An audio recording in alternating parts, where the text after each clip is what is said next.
Hello, friends. Welcome to Heidi's Colorful Colorado. I'm your host, Heidi Ganal, a wife, mom of four, CU Regent, and the founder of Camp Bow Wow and the She Factor. With a passion for keeping the spirit of our state alive and well, I started this podcast to bring the people of Colorado together to celebrate the amazing state we call home. Come along on this journey with me as I travel across our old country roads in my vintage RV, interviewing folks that embody the true spirit of the Rocky Mountains.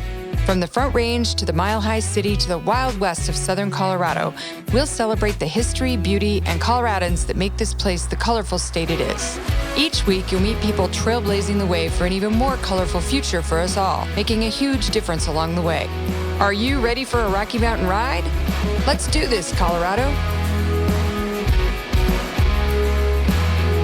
Hello, everyone. Welcome to Heidi's Colorful Colorado. On today's episode, very excited to have Kelly Dunkin, who's the president and CEO of the Community First Foundation. Kelly, welcome to Heidi's Colorful Colorado. Thank you, Heidi. I'm thrilled to be here. Well, we're excited to hear about what you're up to. It's been a tough year or year and a half now.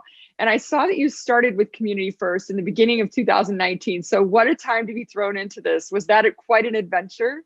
It has been quite an adventure, and I feel incredibly lucky to have the job that I have and to be on this adventure. So I started in 2019, and we knew we were going to kick off a strategic plan. We kicked it off in November 2019, and then quickly went remote, but we were able to do all of the work remotely. Our team was able to pivot. I know that's the most overused word in the world, but we're able to move all of our work to be done remotely during the pandemic.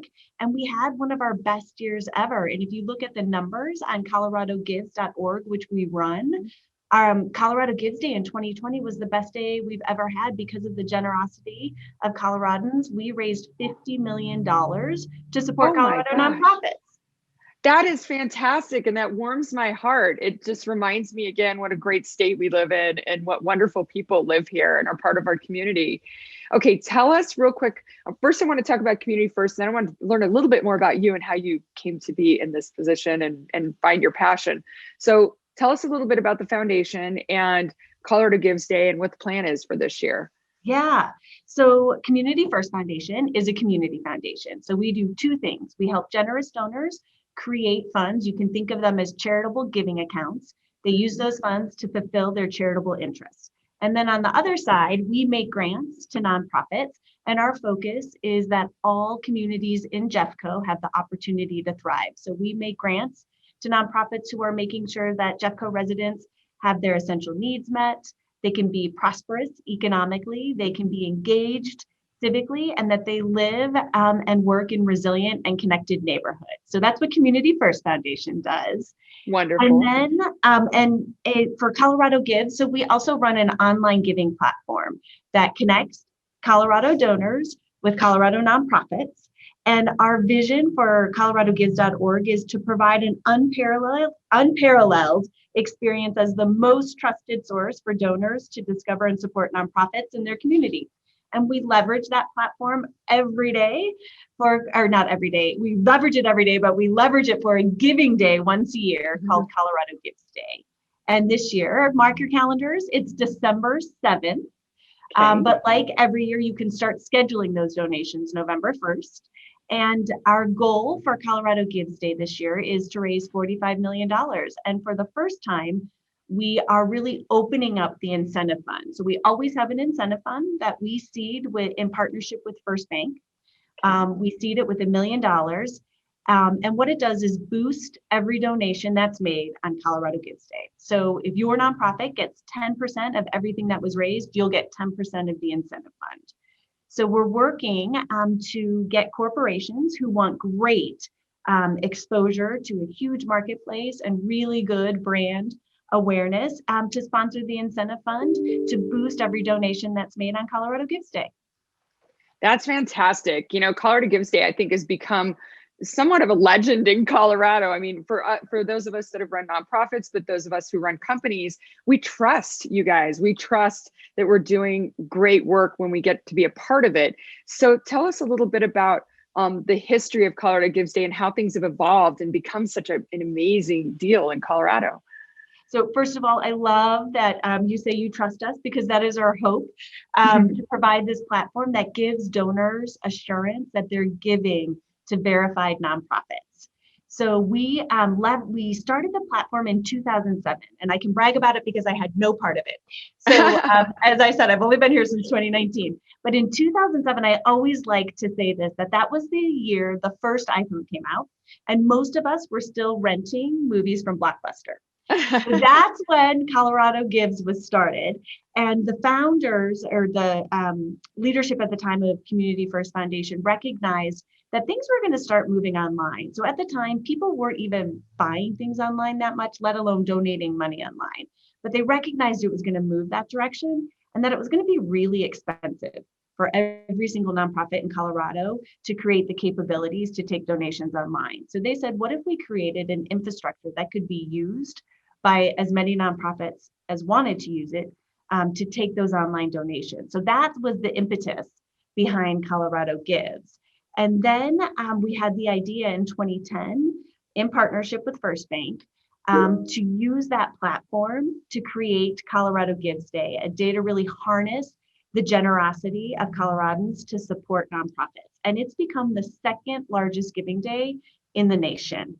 And it's just grown exponentially over the years. The first year, I think the goal was to raise 5 million, and we raised 8.5 million. Last year, we were hoping for 40 million. And as I said, because Colorado nonprofits are great about getting the word out, and Coloradans are incredibly generous, $50 million were raised to make sure that people had access to the food they need, to make sure that kids had quality early childhood education, to make sure that people had healthcare. The nonprofits on the site just run the gamut of the services that they provide to our communities. That's wonderful. I'm so happy to hear that. And we're excited for Colorado Gives Day this year. So it's December 7th, but you can start scheduling your donation on November 1st. Exactly. Yeah. Great. All right, Kelly. So now I want to hear a little bit about your journey. Tell us how you ended up here, and what your passion is around your work. Yeah, so I actually started off my career as a teacher. I was an elementary school teacher, and I went into the Peace Corps. I served in Belize and Central America, where I was a primary teacher trainer. So a lot of the primary school teachers in Belize didn't have much formal schooling, some of them even beyond what we would consider elementary school. And so I would go out to villages and work with those teachers on, it's a very big word, pedagogy, on how they teach. So that was my job in the Peace Corps. And then I came back, I taught for a little while, 5th grade. And then I ended up working for a small family office, and they had a family foundation that they weren't really doing much with. And they allowed me to essentially build it from the ground up. And then from there, I ended up working at what is now the Colorado Health Foundation. I worked there for 11 years. The last 6, I was the Vice President of Philanthropy, where I got to work with the board and our staff to make grants totaling about $115 million a year, and then build out impact investing, where we were using our investments in a way that would give us both mission and a financial return. And then my husband and I had always wanted to live outside the country with our 2 daughters before they got too old. So I was ready to do something new, and we thought it was the perfect time. Our daughters were 7 and 9 at the time, young enough to remember it, but not old enough to fight us. So we he managed to get a job at the American School of Lima. He's a teacher. And they ended up hiring me to do some project management. And so we got to live in Lima, Peru for 2 years. Oh my goodness. Absolutely. Yeah, it was fantastic. And then when I came back, I was doing some work for 10-10-10. They were helping serial entrepreneurs create new ventures that would solve social problems. And then this job opened up, and I was contacted to apply for it. And I did, thinking I would never get it, and feel so lucky that I ended up getting this job, and I get to do the work that I get to do with our amazing team and board, and serving JEPCO through our grant making, and all the Colorado nonprofits through Colorado Gives. Where did you grow up, Kelly? I grew up in Ohio, so I grew up outside of Cleveland. Yeah. And so how did you get to Colorado, or how did you land here? So in college, I got to do a fantastic program called Semester at Sea. Oh, yes. And one of my friends from Semester at Sea, as we were graduating from college, she said, "What are you going to do?" And I said, "I have no idea." And she said, "Do you want to move to Colorado?" And I'd never been, and it sounded like a great idea. So she lived in Pennsylvania. I lived in Ohio. She literally picked me up on the way and moved to Vail. And we did the ski bum thing for a couple of years before I went back and got a teaching certificate, and then taught in Vail for a little while before I went to the Peace Corps. That's a very Colorado story. Geez. What did you learn to appreciate about Colorado from living, or even our country, from living abroad and living in Peru and going on semester at sea? Yeah, one of the things I think I've come to realize about Colorado is so few people are actually from Colorado that Yeah. it's incredibly welcoming. I think in a lot of other places, a lot of other countries, and even other states, it's sort of hierarchy based on families who had been there a long time and the history. And in Colorado, it really feels welcoming, and anybody can start to make connections with anybody else, regardless of where they grew up or how they grew up. That's not to say that we don't have people who have less opportunity to move up economically, and I hope that begins to change. But I do think in general, Colorado is a very welcoming place. Very few of us are from here, so we welcome new people. And I think that's one of the things that I noticed having lived abroad and lived in other states.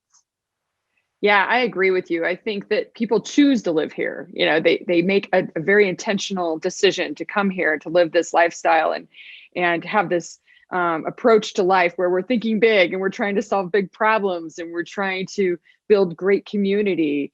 And I think it brings out the best in people. And as I travel the state, I hear a lot about that. I hear, in Alamosa or in Fort Collins or in Colorado Springs, people think of us as Coloradans. There's just a certain mindset about living here. And that's, I think, going big is the general theme I'm hearing, and caring for each other. I definitely think we're a caring community. Obviously, if we give $50 million on this, on a day of giving, that's a good sign, right? Absolutely. And I think people take real pride in living here. I've never lived in a place where the state flag was so well known and shown up on t-shirts and hats and socks in a way that it does in Colorado. Yeah, I remember the kind of kerfuffle when they changed the state logo a few years ago, and everybody just freaked out. It was like, no, this is iconic. It's who we are. And I think people are used to it now, or enough new people have moved in that they don't understand the history of it. But, we like our traditions here. We like our story, our history, and just the flavor of Colorado and the wild, wild west and the rugged individualism. So that's a lot of fun. I like that too. And I think those of us that have been around long enough are still very confused by the naming of the Broncos Stadium. Every time I have to say anything, that's one of the most Colorado things I think of is like, what's the name of this? Everybody calls it Mile High, right? Yeah. Which has a totally different connotation now, but it's kind of funny. You can tell people who are from Colorado if they call the stadium Mile High Stadium, Right. Exactly. It's hard to break that habit. So the foundation is based out of Jefferson County, but obviously you do things all over Colorado. Do you have more of a focus on Jeffco? And if so, what do you see happening in Jeffco that we may not know about statewide? Yeah, so we absolutely do have a focus on Jeffco. So with the grants that we make that we have control over, it's all focused on Jeffco. And again, our vision is that all Jeffco communities have the opportunity to thrive.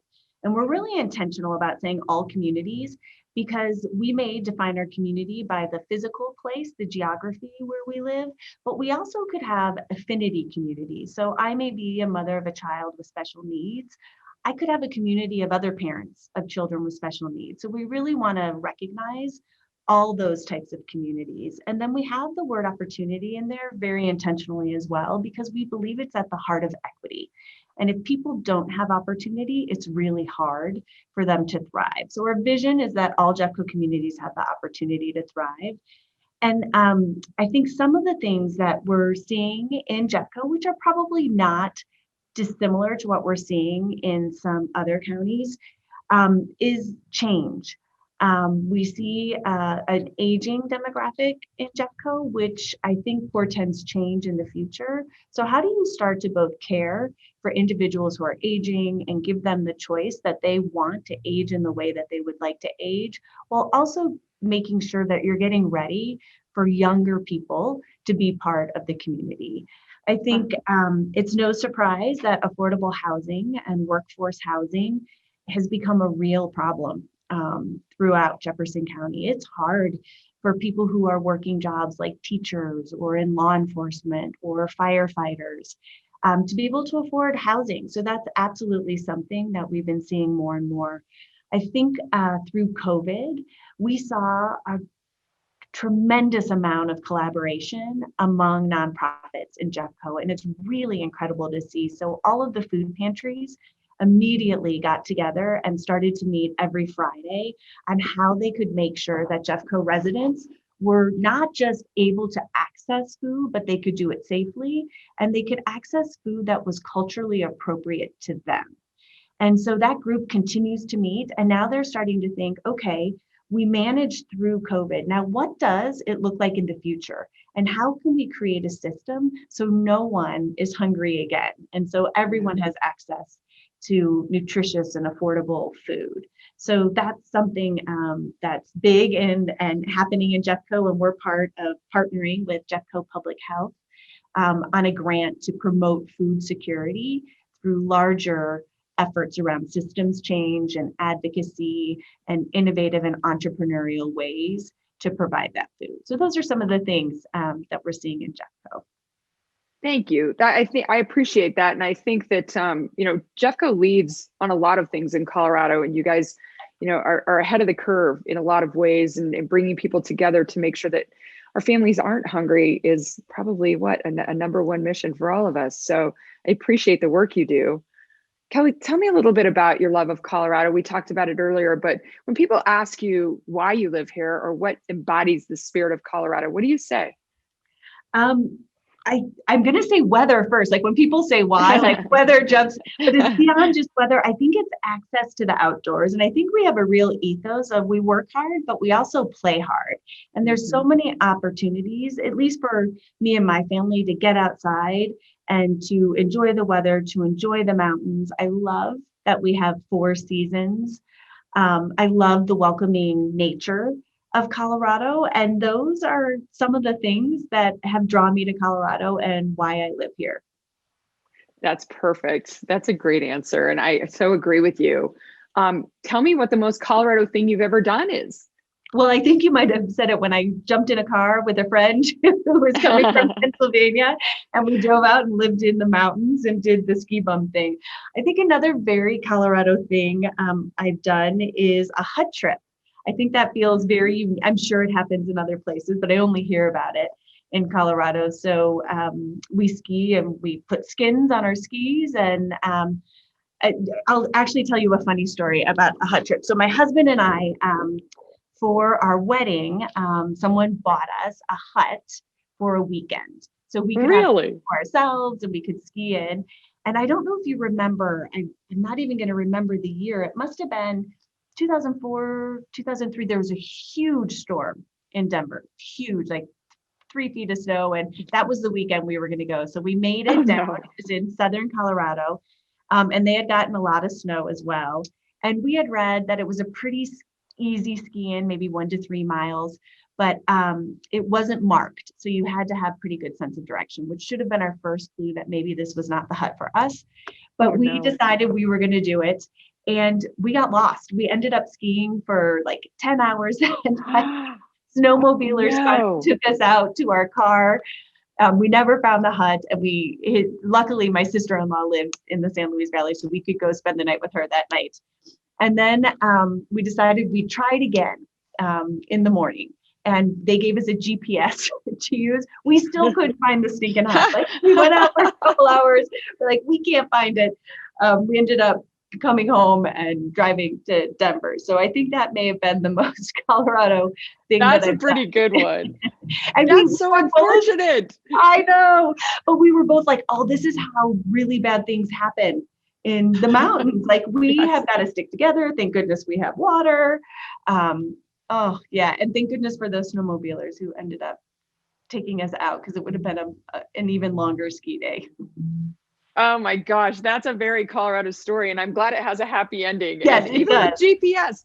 So you never got to stay in the actual hut, because I was going to ask you what it was like to actually sleep in the hut, and was it cold? Oh, we never did. We never made it. Well, maybe someday soon you can go on another hut trip. You may have PTSD from it. We actually went hiking that summer with his sister and her family, and we saw the hut. We're like, oh my gosh, we were so close. Oh, that sounds so cold though. I've never been on a hut trip, but I am a warm weather kid. So I'm like, oh, I don't know if that's for me, but it's an adventure. Absolutely. Well, Kelly, thank you so much for spending some time with us this morning. And I'm really excited to see what Colorado does for Colorado Gives Day this year. I think if anybody wants to get more information or go ahead and schedule their donation or figure out how to do that, where do they go? Thank you. So it's coloradogives.org. That's and easy. hopefully this year we're making some improvements to the website. So hopefully it makes it even easier for people to navigate the website and get to check out as quickly as they would like to get to check out to support those nonprofits.